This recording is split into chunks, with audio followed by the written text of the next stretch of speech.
Assalamualaikum warahmatullahi wabarakatuh. Bismillah, alhamdulillah, wa ala alihi wa sahbihi wa mawalah. La hawla wa la quwata illa billah, amma ba'da. Sahabat-sahabat jejak jeneng yang dirahmati Allah Subhanahu wa ta'ala, pada kesempatan kali ini kami tim jejak jeneng Kabupaten Indramayu mencoba menelisik sebuah tempat yang memang tempat tersebut itu tidak diketahui oleh kami. Tempat tersebut itu asing, yang memang ketika ada sebuah firasat, kekuatan batin ya, yang memang dilaksanakan ketika melakukan sebuah amalan, ada yang disebut dengan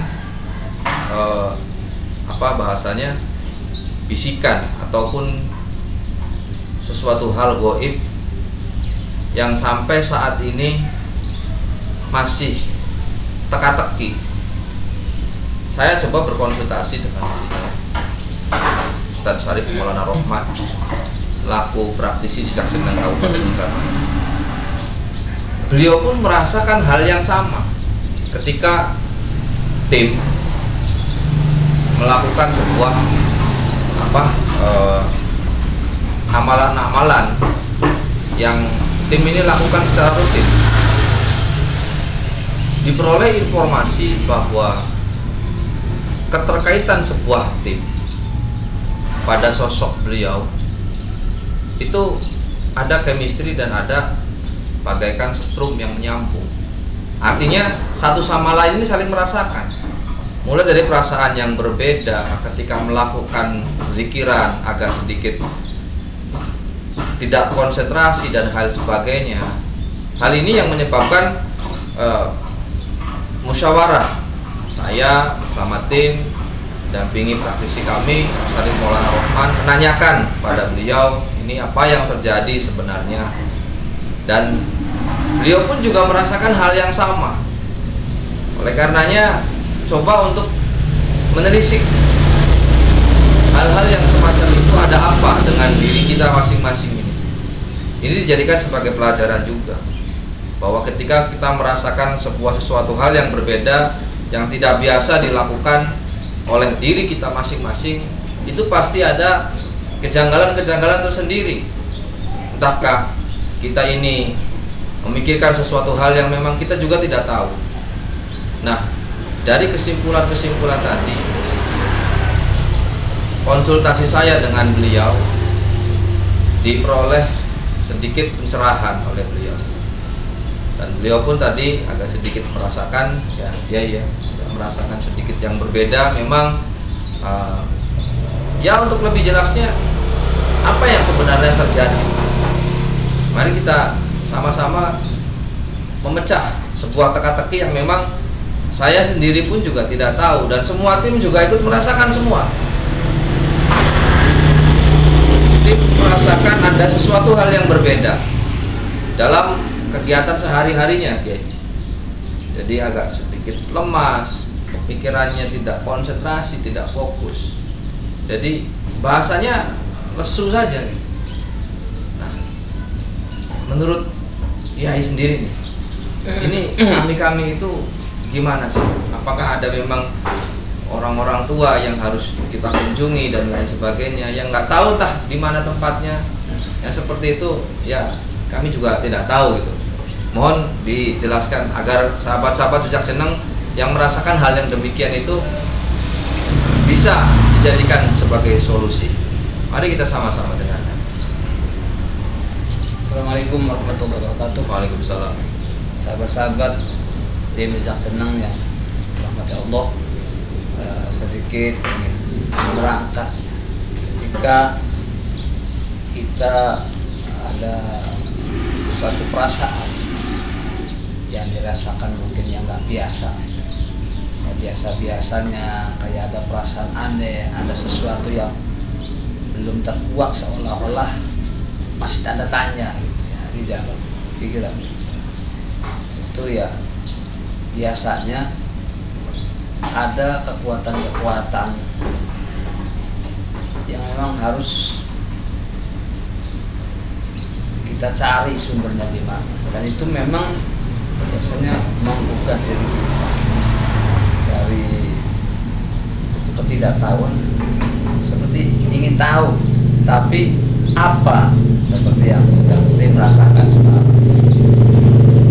Biasanya hal itu terjadi karena ada satu, bisa jadi karena ada gangguan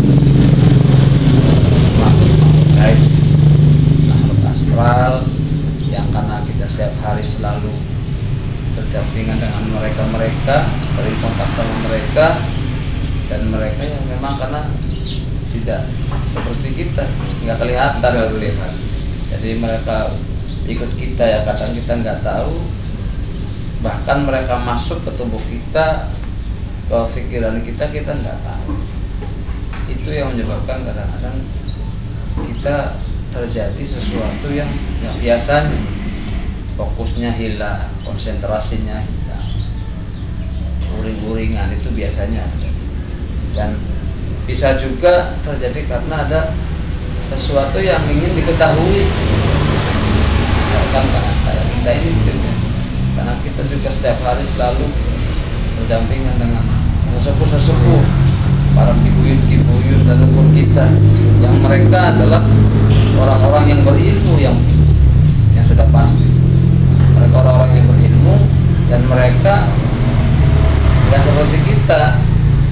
Mereka nggak meninggal, mereka selalu hidup karena dengan ilmunya, dan ilmunya mereka itu menyentuh kita, seolah-olah kita akhirnya tim ini tertarik agar tahu keberadaan mereka gitu. Kayak contoh yang kemarin kita lakukan, satu tim kita mencari satu perasaan yang sama karena ada kegelisahan. Iya. Ya, kita sama-sama konsultasi, kita sama-sama mencari, dan akhirnya menghasilkan sebuah penemuan. Walaupun memang makamnya sudah ada, tapi kita tanpa adanya penelusuran, misalnya nggak temu. Artinya sumber yang semacam itu sudah diketemukan ya, sudah diketemukan. Sumber dari permasalahan itu memang sudah diketemukan. Nah, sekarang ya ini dengan hal yang sama, apakah hal yang semacam itu tadi terjadi lagi pada saat sekarang ini? Bisa saja terjadi. Dan tadi pun saya merasakan ketika saya lagi duduk, ada sesuatu kekuatan yang besar yang seolah-olah memang hampir saya. Mungkin apa yang dirasakan oleh tim ini ya, karena tim sudah peka ya, sudah peka, dan pada hari ini jam ini ketika saya lagi duduk, saya merasa dan mendatangi, dan saya mencari, oh mungkin ini yang dirasakan oleh tim, satu kegelisahan juga.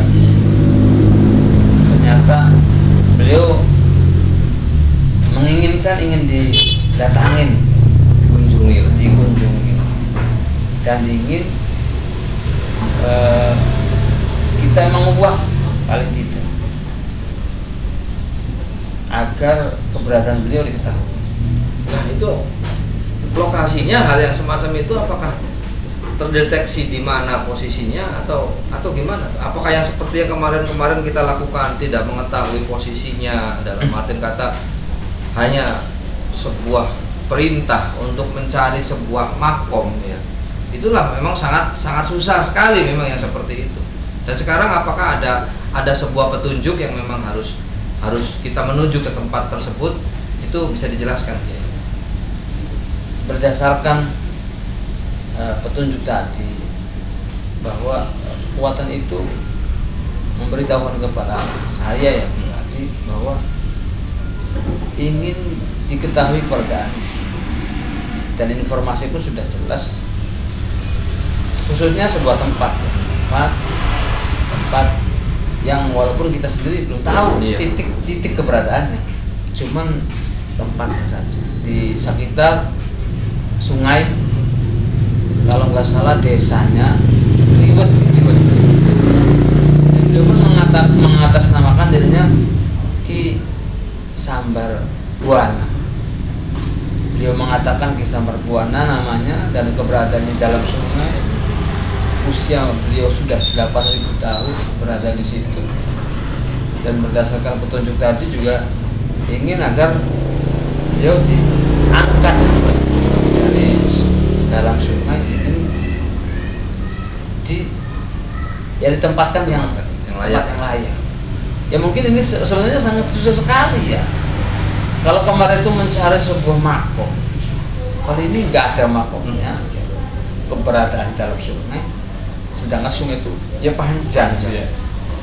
Sosial, tapi nanti kita sama-sama mencari keberadaan Ki Sambar Buana di mana. Yang jelas kita sudah menemukan titik lokasi, terutama di desa Riwet. Yang di situ katanya ada sungai. Nah, kita cari di sana, kita sama-sama, dan sebenarnya siapa beliau ya? Apakah beliau itu adalah orang yang berjasa, ataukah memang hanya sekedar ingin diangkat dari sebuah pertapaannya gitu ya, pengen diungkap ya, gitu ya, diungkap, atau memang setelah beliau diketemukan ada sesuatu yang mungkin bisa memberikan manfaat khususnya untuk kami. Oke. Ya mungkin nanti itu sedikit keterangan dari praktisi kami tim Jejak Jeneng Kabupaten Indramayu.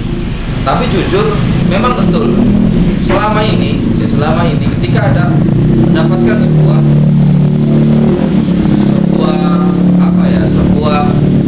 bisikan atau firasat dan lain sebagainya, pasti kita sering mengalami hal yang demikian. Entahkah itu firasat kita harus kemana, yang sumbernya memang tidak tahu. Artinya kalau bahasa di medisnya kita mendiagnosa sebuah sumber yang memang sumber penyakit itu nggak ada yang tahu, dan alat yang digunakan pun juga tidak ada alatnya. Artinya dengan hal yang semacam ini sebenarnya membahayakan diri kita juga. Ketika kita menelisik beberapa tempat para kiai, para sepuh, para alim, para ulama, mereka orang-orang yang sakti pada zaman dulu, itu ada sedikit perbedaan dengan kita menelisik tempat-tempat yang bersejarah, yang bisa dibuktikan secara visual atau secara fisik. Akan tetapi sekarang tidak bisa dibuktikan. Jadi kalau seandainya yang namanya firasat untuk dibuktikan secara ilmiah, wallahu a'lam bishawab, artinya kami pun juga merasa hal yang demikian. Badan tidak enak, lemes, bekerja pun enggan, bermalas-malasan, sehingga menjadi sebuah penyakit yang ditimbulkan dengan hal yang demikian. Ketika penyakit itu timbul, maka semuanya pun akan sia-sia, pekerjaan terbengkalai ya Kiai ya, karena memang lesu, lemas dan lain sebagainya. Nah ini juga sebuah resiko ya Kiai, memang sebuah resiko ketika berhubungan dengan beliau para kibuyut yang selama ini kami menelisik di Jejak Jeneng itu. Memang resikonya seperti ini, dan kami pun sudah mengingatkan, sudah mempersiapkan hal yang demikian. Artinya ketika ada sosok yang memang harus diungkap, siapapun itu, para kiai, para sepuh, para syekh, bahkan dari manapun, akan mendampingi, akan mendatangi mereka orang-orang yang memang ditunjuk, merupakan orang-orang yang pilihan. Anggaplah mungkin dalam hal yang seperti ini kita mengungkap sosok tadi Syekh Sambar Buana. Nggak tahu itu siapa orangnya, wujudnya pun juga nggak tahu, kisahnya siapa, beliau mengatasnamakan beliau seperti itu, terus kemudian kami harus datang ke lokasi ya, ke desa Kliwet, tempatnya di mana nggak tahu. Makanya inilah adalah memang resiko di kami tim Jejak Jeneng Kabupaten Indramayu. Kami mohon doanya sama sahabat-sahabat semuanya, para kiai, para guru-guru kita semua, mohon kepada Allah Subhanahu wa taala. Kami pun akan tetap berusaha selalu bersolawat pada baginda Nabi Muhammad SAW, mengamalkan apa yang diberikan oleh para kiai, para guru, agar kita semua selalu diberkahi dalam setiap kegiatan. Karena memang kegiatan yang semacam ini pasti setiap kegiatan punya resiko ya, guys. Ada resikonya. Inilah resiko yang ditanggung oleh kami. Tapi mudah-mudahan ini bisa dijadikan berkah untuk kita semua mempelajari makna dari hal yang semacam ini. Ketika mencari jati diri itu sangatlah susah. Dan jati diri itu timbul tentu dari sosok hati yang memang selalu taqarrub ilallah. Walisanan dzakira, berzikir lisan kita hanya kepada Allah Subhanahu wa taala, mengingat Allah. Dan oleh karenanya sekali lagi kami mohon doa kepada sahabat-sahabat jejak jeneng. Doakan kami, mudah-mudahan kami diberikan kekuatan, selalu diridhoi oleh Allah Subhanahu wa taala dalam setiap kegiatan yang kami lakukan. Insya Allah kami akan menelisik yang disebut tadi Syekh Sambar Buana atau Ki Sambar Buana tadi. Siapa sosok beliau, dari mana beliau asalnya, ada apa dengan tim kami jejak jeneng Kabupaten Indramayu. Apakah beliau tidak suka atau ada sebuah pesan dari beliau? Wallahu a'lam bishawab, kami pun tidak tahu. Kami akan menelisik siapa beliau. Kami akan mendatangi, kami akan memenuhi panggilan batin kami untuk menuju ke desa Kliwet, ya, ke desa Kliwet. Insya Allah kami akan datang ke sana. Mohon doanya sahabat-sahabat semua. Itu saja yang dapat kami sampaikan. Sekali lagi kami mohon maaf yang sebesar-besarnya, dan memang baru kali ini kami lakukan dengan hal yang semacam ini. Insya Allah hal ini kami lakukan agar sahabat-sahabat pun juga tahu bahwa setiap kegiatan yang jejak jeneng lakukan itu beresiko tinggi. Artinya ketika kita menelisik sebuah kibuyut, ya, sebuah orang tua, makom dan lain sebagainya, itu makhluk-makhluk astral di sekitarnya pun banyak yang sekalian tidak suka. Banyak sekali tidak suka, termasuk khodam-khodamnya ya Kiai, termasuk khodam-khodamnya. Dan ketidaksukaan beliau itu yang menyebabkan hal-hal yang semacam ini terjadi. Artinya kalau kami punya sebuah kesalahan, kebohongan, katakanlah seperti itu, menguak sejarah tentang beliau, maka khodam-khodam inilah yang akan menyerang kami karena tidak terima kalau memang sejarah tersebut itu dikuak dengan sebuah kesalahan. Dan inilah yang memang sering kami lakukan, hal yang semacam ini. Kami memberikan konten ini, edukasi ini hanya untuk sebagai pembelajaran kepada kita semua. Belajarlah untuk menghargai sejarah, mengingat kembali orang-orang yang berjasa di zaman dulunya, karena memang beliau-beliaulah inilah yang berjasa. Babak-babak awalnya di daerah Indramayu seperti itu. Mudah-mudahan kami selalu diberikan keselamatan dan perlindungan oleh Allah Subhanahu wa taala, dilindungi oleh Allah semuanya, tim juga diberikan kesehatan. Mohon doanya sahabat-sahabat. Insyaallah sebentar lagi kami akan menuju ke desa Kliwet, ya. Mohon doanya sahabat-sahabat semua. Itu saja yang dapat kami sampaikan. Tunggu video kami berikutnya menguak sejarah sosok beliau Ki Sambar Buana yang sering mendatangi kami, yang sering ada di bayang-bayang kami ketika melakukan sebuah amalan jamiah dan lain sebagainya, khususnya di tim jejak jeneng. Selalu ada perasaan yang berbeda. Kita akan menguak siapa beliau dan apa sebenarnya keinginan beliau selalu mendatangi kami. Allahul muwaffiq ila aqwamit thoriq. Wassalamualaikum warahmatullahi wabarakatuh.